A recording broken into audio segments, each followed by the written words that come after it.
As Três Idades da Vida Interior, 1, primeira parte. Páginas 59, 60, 61, 2 e 63. No ordenamento natural, antes da deliberação, desejar o bem em geral e a felicidade. Após a deliberação, desejar um ato específico de uma virtude adquirida. Acima de toda deliberação por inspiração especial, como por exemplo, de ordem poética. Agindo pela graça operante, somos mais passivos do que ativos, e nossa atividade consiste principalmente em consentir livremente a operação divina, em nos deixarmos guiar pelo Espírito Santo e em seguir com prontidão e generosidade suas inspirações. No entanto, mesmo sob a ação da graça cooperante, todos os nossos atos voltados para a salvação provêm totalmente de Deus como causa primeira e igualmente de nós como causa segunda. A fidelidade à graça. É de grande importância para o ser humano ser fiel à graça atual do momento presente, para responder ao dever que este momento manifesta, que é a vontade de Deus em nós. Lembremos-nos do que diz São Agostinho: Deus que te criou sem que você tivesse feito nada, não te santificará sem a tua cooperação. Portanto, é necessário o nosso consentimento e a obediência aos seus mandamentos. O auxílio divino, acrescenta o santo, não nos é dado para poupar o trabalho da nossa vontade, mas para que esta opere de maneira proveitosa e meritória. A graça atual nos é constantemente oferecida para ajudar no cumprimento do dever de cada momento, assim como o ar entra incessantemente em nossos pulmões para permitir a renovação do sangue. Da mesma forma que precisamos respirar para introduzir o ar que renova o sangue, devemos desejar e receber com docilidade a graça que regenera nossas energias espirituais, para avançar em direção a Deus. Aqueles que não respiram acabam morrendo por asfixia. Da mesma maneira, aqueles que não recebem com docilidade a graça acabarão morrendo de asfixia espiritual. Nota explicativa. São Agostinho, um dos padres da Igreja, cujas obras têm grande influência na teologia cristã. Sua citação ressalta a importância da colaboração humana na salvação, ao lado da ação divina. Por isso, diz São Paulo, exortamos-vos a não receber em vão a graça de Deus. 2 Coríntios 6, 1. É essencial responder a essa graça e cooperar generosamente com ela. Esta é uma verdade fundamental que, se praticada sem desânimo, nos elevaria à santidade. É, sem dúvida, Deus quem dá o primeiro passo em nossa direção com sua graça preveniente e depois nos ajuda a prestar nosso consentimento. Ele nos acompanha em todos os nossos caminhos e dificuldades até o momento da morte. No entanto, não devemos esquecer que da nossa parte, em vez de resistir às suas convites, devemos responder com grande fidelidade. Como? Em primeiro lugar, recebendo com alegria as primeiras iluminações da graça, depois seguindo docilmente suas inspirações e, por fim, colocando-as em prática, custe o que custar. Assim, cooperaremos com a obra de Deus e nossos atos serão o fruto de sua graça e de nosso livre-arbítrio. Serão totalmente de Deus como causa primeira e totalmente nossos como causa segunda. Graça preveniente. Refere-se à graça que Deus concede antecipadamente, antes mesmo que a pessoa possa responder ou cooperar. É uma preparação divina para a ação humana. Livre-arbítrio. A capacidade humana de tomar decisões e agir de forma livre, sem ser determinado apenas por fatores externos ou pela vontade divina. A primeira graça de iluminação, que em nós produz eficazmente um bom pensamento, é suficiente em relação ao consentimento voluntário e generoso, no sentido de que nos concede não o ato em si, mas a possibilidade de realizá-lo. No entanto, se resistirmos a esse bom pensamento, privamo-nos da graça atual que nos inclinaria eficazmente a consentir com ele.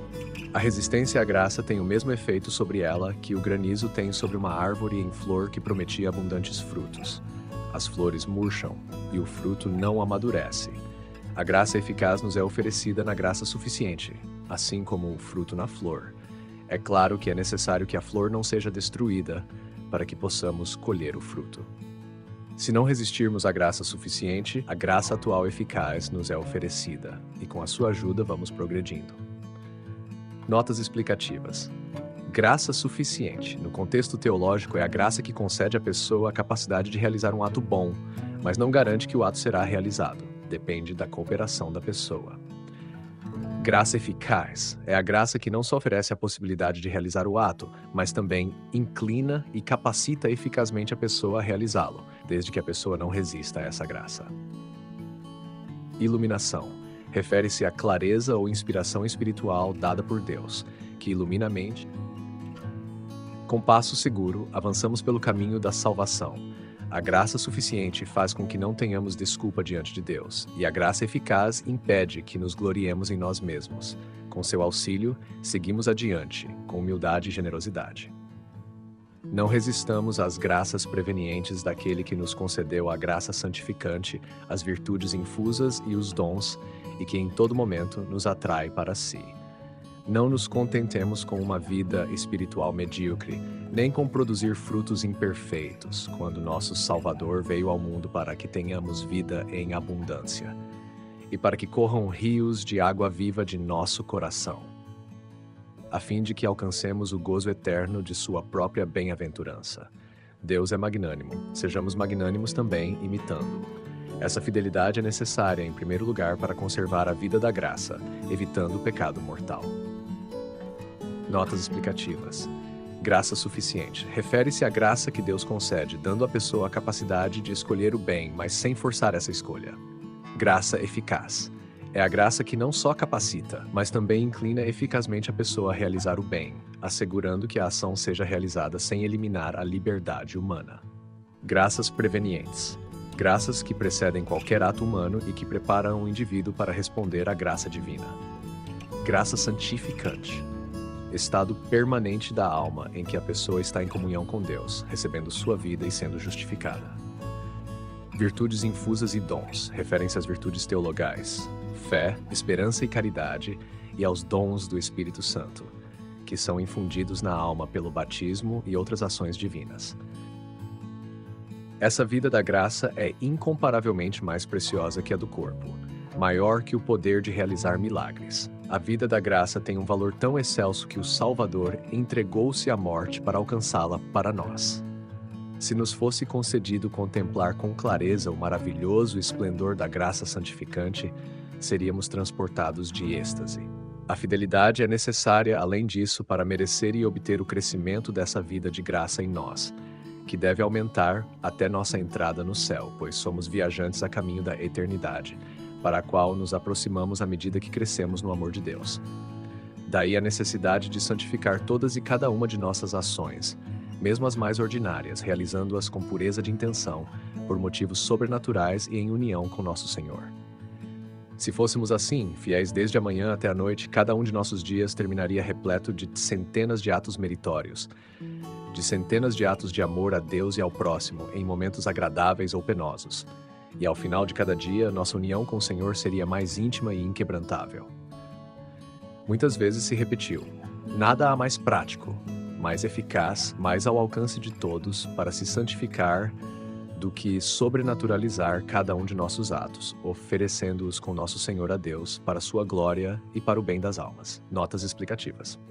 Graça santificante refere-se à graça que estabelece uma relação de comunhão com Deus, tornando a alma justa e santa. É um estado permanente da alma, conferido principalmente pelo sacramento do batismo. Sobrenaturalizar. Neste contexto, significa elevar ações comuns a um nível espiritual, realizando-as com a intenção de agradar a Deus, transformando-as em atos de virtude e mérito espiritual. A Santíssima Trindade, presente em nós, fonte incriada de nossa vida interior. Após termos falado sobre a vida da graça e o organismo espiritual das virtudes infusas e dos dons, é apropriado considerar a fonte increada de nossa vida interior, que é a Santíssima Trindade, presente em todas as almas justas na terra, no purgatório e no céu.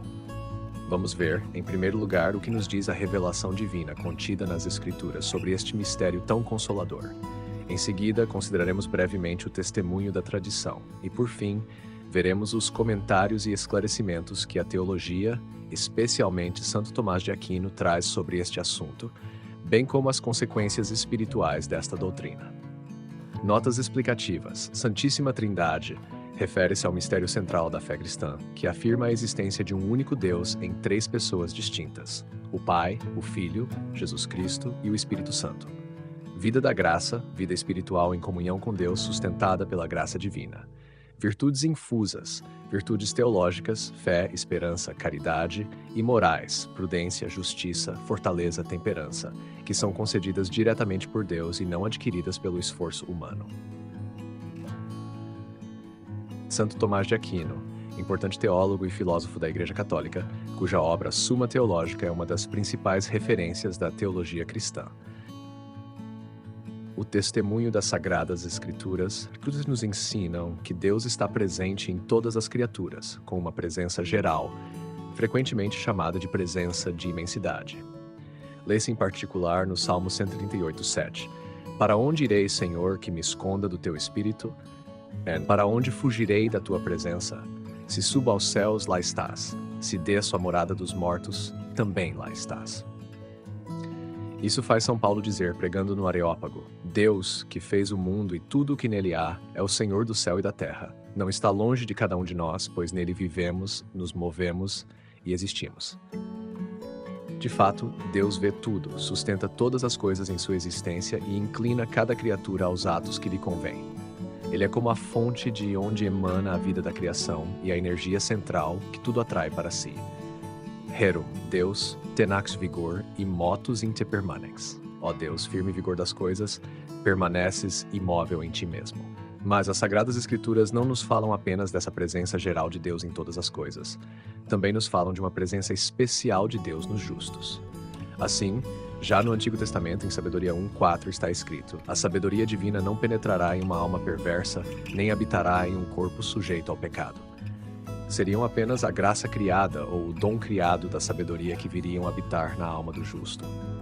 Notas explicativas. Presença de imensidade refere-se à crença da criação, sustentando todas as coisas pela sua vontade e poder.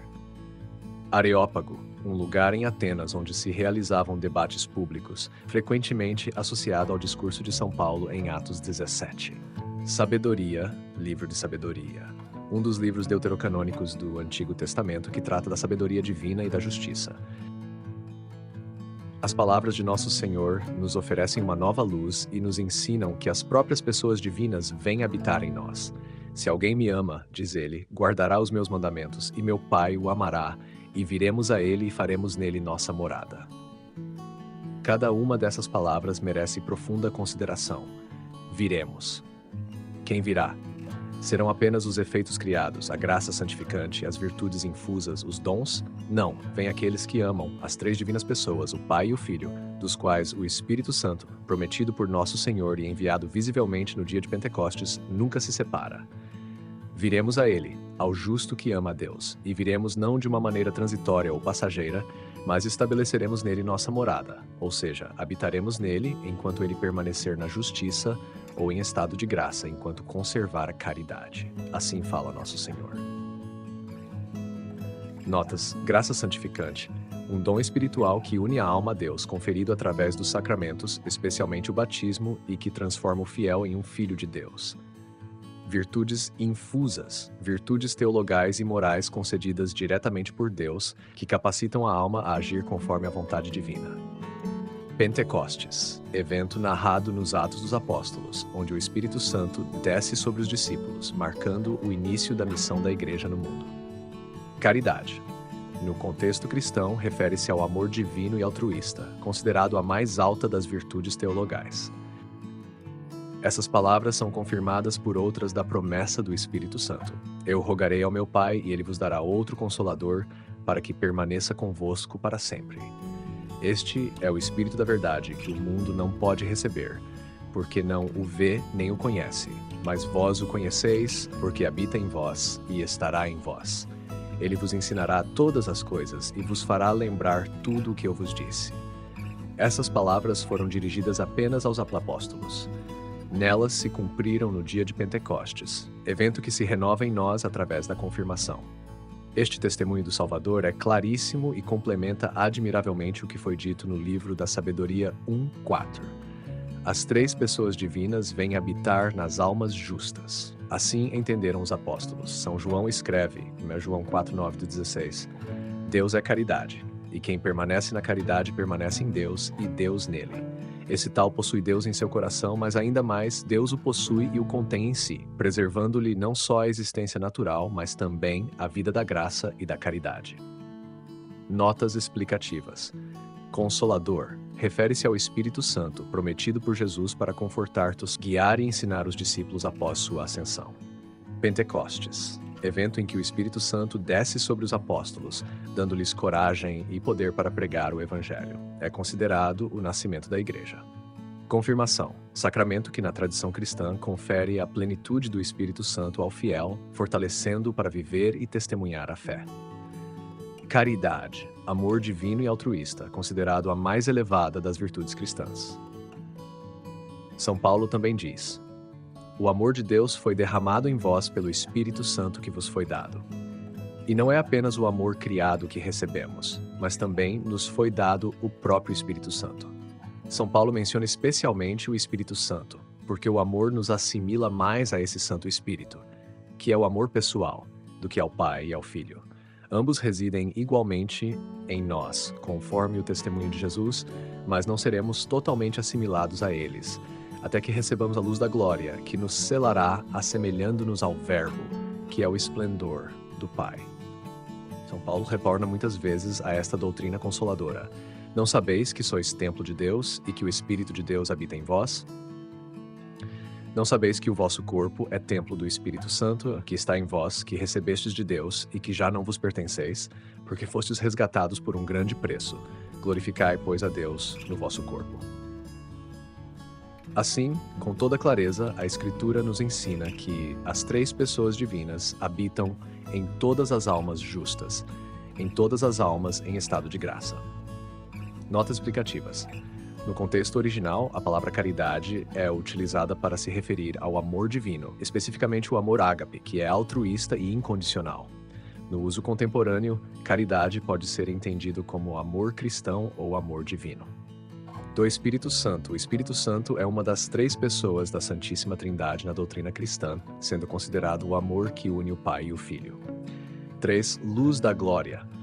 Esta expressão se refere à revelação plena de Deus aos justos na vida eterna, onde os crentes serão transformados para serem semelhantes a Cristo, o Verbo, Logos.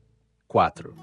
Verbo refere-se a Jesus Cristo, o Filho de Deus, identificado como o Verbo ou Palavra na teologia cristã, especialmente no Evangelho de João. 5. Templo de Deus. Nesta metáfora, São Paulo está ensinando que o corpo dos crentes é uma morada sagrada onde Deus habita através do Espírito Santo.